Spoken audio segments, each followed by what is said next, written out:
کہ نکاح مسجد میں ہونا چاہیے. یہ بات جو ہے شروع میں تو لوگوں کو عجیب سی لگی، لیکن جو دلائل میں نے دیے وہ اتنے کنونسنگ تھے کہ الحمدللہ اس کو تو لوگوں نے بہت جلد قبول کر دی.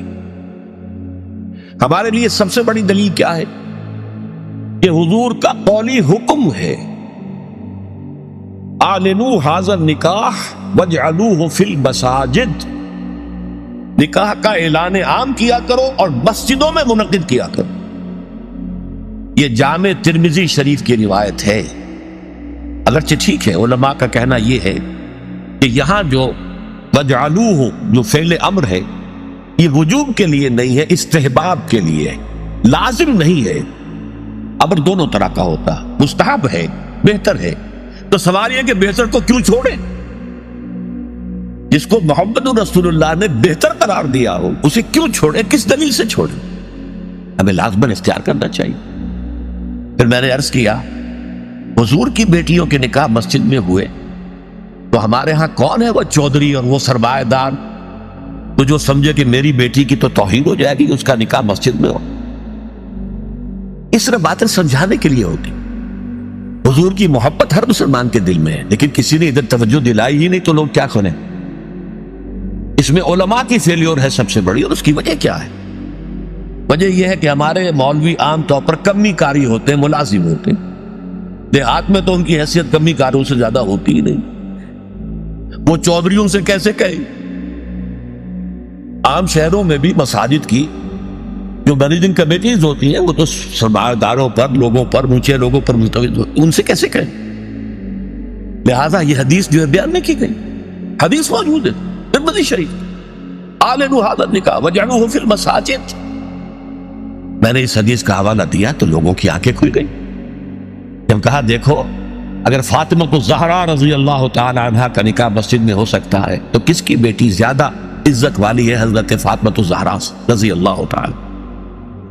تیسری بات میں نے اور دی دلیل، اور اس میں غیرت کو ابھارا کہ دیکھو عیسائیوں نے اب تک اپنے چرچ اور اپنے پادری کی یہ عزت برقرار رکھی ہے.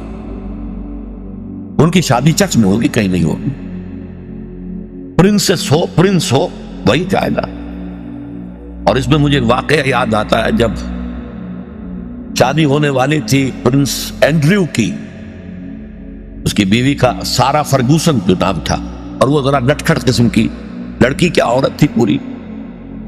تو اس نے یہ کہا تھا، اس کا بیان آیا تھا، I will not say I'm not a timid type of woman. I won't say I will obey him. اس سے مجھے معلوم ہوا کہ ان کے نکاح کے اندر یہ قول بھی ہوتا ہے کہ پادری کے سامنے چرچ میں کھڑے ہو کر، چونکہ ان کے ہاں پردہ نہیں ہے، لڑکا اور لڑکی دونوں آمنے سامنے کھڑے ہو کر ایجاب و قبول کرتے ہیں، اور لڑکی یہ بھی کہتی ہے کہ میں اس کی تابع داری کروں گی. اس نے کہا میں نہیں کہوں گی، یہ کہنا تو پڑا. اس کے بغیر وہ پرنس اینڈریو کی دلہن نہیں بن سکتی تھی. شادی جو ہے وہ تو بہرحال چرچ میں ہوئی. ہمارا مولوی بیچارہ بغل میں دبا کر وہ رجسٹر اور بیٹھا سوکھ رہا ہوتا ہے، بارات تو ابھی آئی نہیں ہے، 2 گھنٹے گزر گئے بیٹھا ہوا. یہ اس کی حیثیت ملازم کا.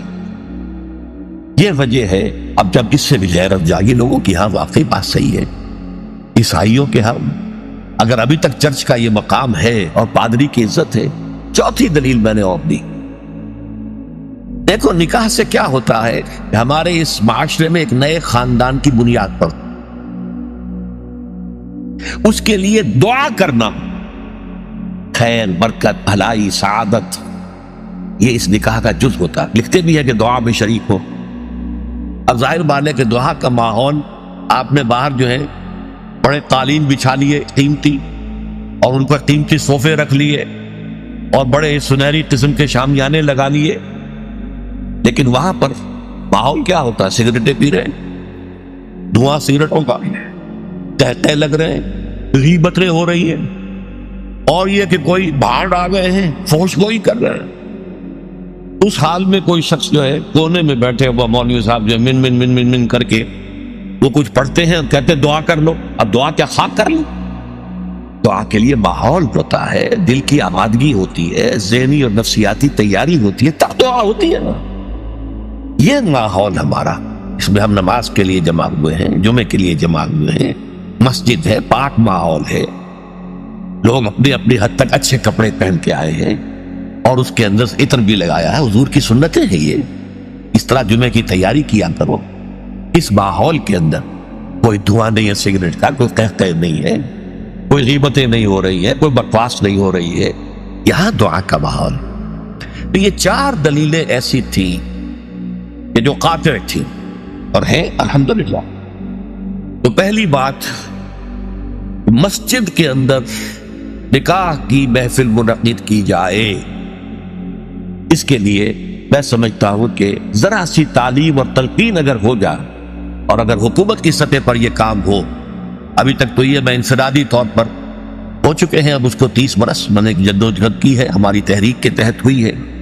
اگر کہیں یہ سرکاری سطح پر، حکومت کی سطح پر ہو جائے تو یقیناً یہ ہے، میں کہتا رہا ہوں کہ بھئی برادریوں کے سطح پر فیصلہ کرو چلو، لیکن سرکاری سطح پر ہو جائے تو کیا کہیں. نمبر 2، شادی کے موقع پر لڑکی والوں کی طرف سے کسی دعوت کا کوئی ثبوت نہیں، بلکہ اصل میں تو اصول سمجھ لیجئے، فلسفی کیا ہے اسلام. شادی کے معاملے میں لڑکی والوں پر کوئی بوجھ نہیں آنا چاہیے. سارا خرچہ لڑکے کے ذمہ. اب آپ غور کیجئے، شادی لڑکے کی ضرورت بھی ہے، لڑکی کی ضرورت بھی ہے. لڑکے کی زندگی بھی نامکمل ہے بیوی کے بغیر، لڑکی کی زندگی بھی نامکمل ہے شوہر کے، دونوں کی برابر ضرورت. لیکن مرد مہر دیتا ہے، عورت مہر لیتی. کیوں؟ مرد کی قوامیت، اور یہ علامت ہے کہ مرد طالب ہے، عورت مطلوب ہے. یہ مہر کوئی قیمت نہیں ہے. بعض اللہ بعض اوقات بعض نکاح خواہ کہہ دیتے بعوض اتنے مہر کے میں نکاح میں دیتا ہوں، بڑا غلط لفظ. بس مہر کا اعلان کیا جائے اتنا مہر ہے، بعوض نہیں. یہ کوئی اس کی قیمت نہیں ہے، کوئی خریداری نہیں ہو رہی ہے، لیکن یہ ہے کہ علامت ہے، ٹوکن ہے.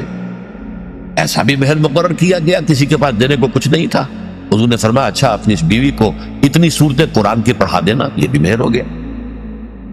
یہ چیز ہے کہ طالب ہے لڑکا اور اس کا گھر آباد ہونا ہے.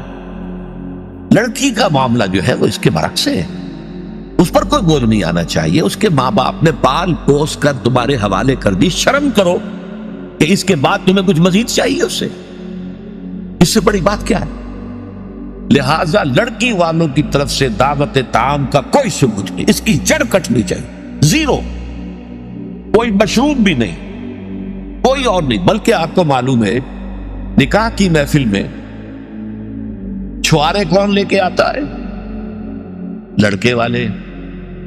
اور پھر پلاؤ متنجن کس سے کھاتے ہیں؟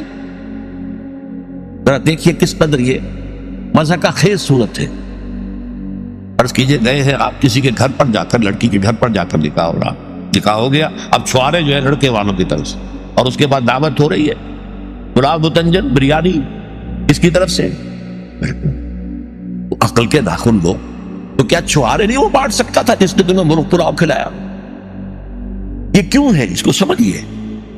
ہمارے ہاں 2 تہذیبیں گڑ پڑ ہو گئی، ایک اسلامی تہذیب اور اس کا تقاضا، ایک ہماری جو پرانی ہندوانہ تہذیب ہے اس کے اثرات چل رہے. ہماری تہذیب کا یہ ہے کہ لڑکا خرچ کرے گا اور وہ چھوارے لے کر آئے گا. ہندوانہ تہذیب ہے یہ دعوت لڑکی والوں کی، یہ ہماری نہیں ہے. اور اس کے لیے میں لطیفہ آپ کو سنا دوں. یہ جو میوات کا علاقہ تھا جہاں سے کہ یہ تبلیغی جماعت شروع ہوئی ہے، بڑا کام کیا انہوں نے، شدھی کی تحریک، چونکہ ہندوؤں نے اسے ٹارگٹ کر لیا تھا اس علاقے.